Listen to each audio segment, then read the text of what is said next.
So at long last, Resident Evil 8 has dropped, and I just want to say from the beginning, I had a lot of fun playing this game. Of course, I shall be going into far more depth, but I'm going to put my initial thoughts here. If you enjoyed Biohazard, you almost certainly will love Village. I played the game on PS5, so some of what I will be talking about within this review, especially regarding graphics and performance, may be subject to change from the next-gen versions and the PS4, Xbox One versions of the game. I will largely be avoiding spoilers, but of course there'll be some minor, unavoidable ones. Village is the sequel to Ethan Winter's story, and starts off with him living a peaceful life in Europe with his wife Mia, and his baby daughter Rose. Since this is a video game, this peaceful life is immediately upturned, and Ethan finds himself in a village in the middle of nowhere, filled with hordes of enemies, all looking for his kidnapped daughter. Once more, Ethan will be torn apart. And I mean torn apart. If you think he suffered in Biohazard, be prepared for it to be much worse. The poor dude just can't get a break. Resident Evil 4 is one of my favourites in the entire series, and to me, 8 feels in many ways a spiritual successor to the game within the same series. 8 definitely has a far larger scale than Resident Evil 7, which is apparent from the first moment you enter the village. Whereas the Baker's estate mainly stuck to small tight corridors with there only being a few larger segments, the Village of Shadows is far more open.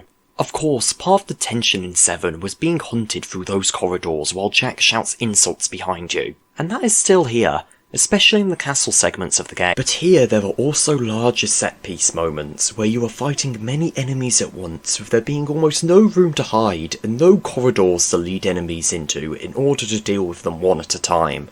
The gameplay between 7 and 8 largely remains the same, with the game sticking to the same first-person perspective that Biohazard adopted.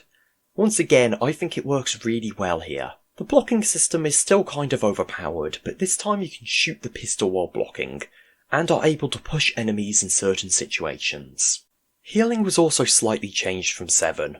Now there is only one type of healing option, and using it doesn't reduce Ethan's speed, though blocking to cancel the healing animation does still work, even if it is not as useful.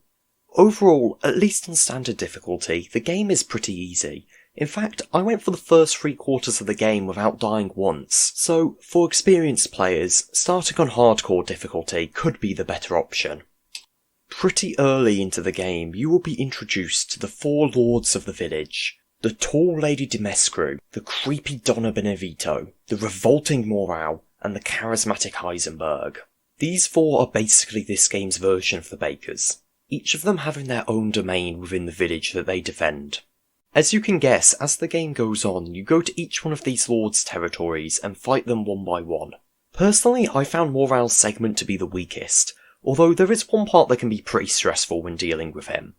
While Donna's had a moment that genuinely had me the most scared I've been in a game for years. I still think all 4 lords are great enemies though, especially Heisenberg, who just has so much personality, and really has a visually cool territory. Resident Evil as a franchise has some incredibly great and memorable boss fights, and I think this game has some of the strongest in the series. Each fight feels completely unique and happen in varied environments. It's hard to really go into detail about any of the fights without going into spoilers, but I will say there are definitely some really impressive ones. Without spoiling anything, the final boss in the game is definitely much better than the final boss of 7, and can even be appropriately challenging. There are also some optional side mini-bosses that are also fun to fight. The lords are of course not the only enemies in the game. In fact, there is a pretty decent number of different weaker enemies. The weakest part of Biohazard were easily the Moulded, who were repetitive, lacked much variety with only a few variants, and quickly became extremely boring. Glad to say that is not the case here. The first group of enemies you are introduced to are the Lysan, who are quick, even being able to dodge and sometimes even have weapons, including bows, but these aren't the only ones. As you progress, you come across different enemy types who look and act different, with some zones like the castle even having unique enemies specific to that zone. This variation helps to keep the game interesting, as you don't feel like you're just fighting the same boring enemies again and again like you did in the last game. There is also a much bigger pool of weapons than in 7.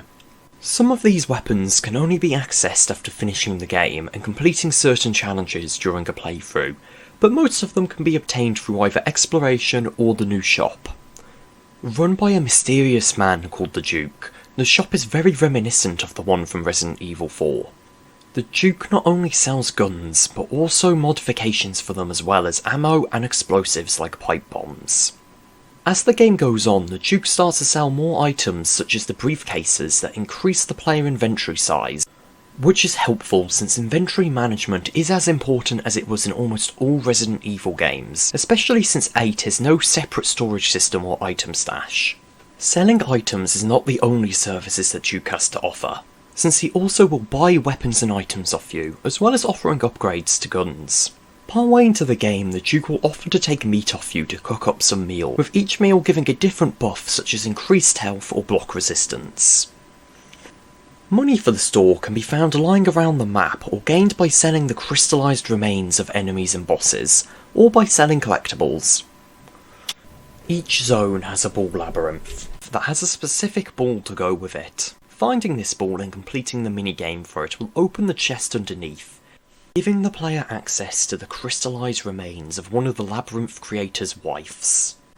There are also a series of chests that are scattered around the village, with each one containing valuable or useful items. These chests aren't always the easiest to get to, with some of them requiring backtracking or finding the way in. One I found even had an optional side boss defending it. Like I mentioned earlier, I played the game through on PS5, so what I say next will likely mainly apply to the next gen consoles and PC, but visually this game is just beautiful. There are certain moments where the game presents you some really brilliant sights, especially in the outdoor areas. Performance-wise, I had no problems with the game. I think there might have been the rare texture not fully loading, but I'm not entirely sure. Once you finish the game, be sure to stick around for the after credit scene. Just like with previous Resident Evil titles, there is encouragement to replay the game. First off, there is a New Game Plus mode, which is always a welcome addition, but there is also the Village of Shadows difficulty. This is unlocked when completing the game, and is the hardest difficulty available. Much like Madhouse from Biohazard, item locations are changed, enemies appear in different places, and you need special items to save, meaning you only get limited saves.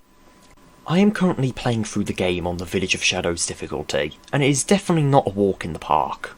Through completing challenges during a playthrough, you can get points that can then be spent in the CP store. In the store, you can purchase new items for future playthroughs, as well as concept art and figures. It is also within the store that you can buy the Mercenaries game mode. This bonus mode sees you fighting through continually spawning enemies with limited ammunition in the fastest time possible, while also trying to get the highest score. As a bonus game mode goes, it is a nice addition. Overall, Resident Evil 8 is definitely a brilliant sequel to 7, and the story fits well into the story of the series. It is without a doubt worth playing if you are a fan of the franchise, or are interested in the genre.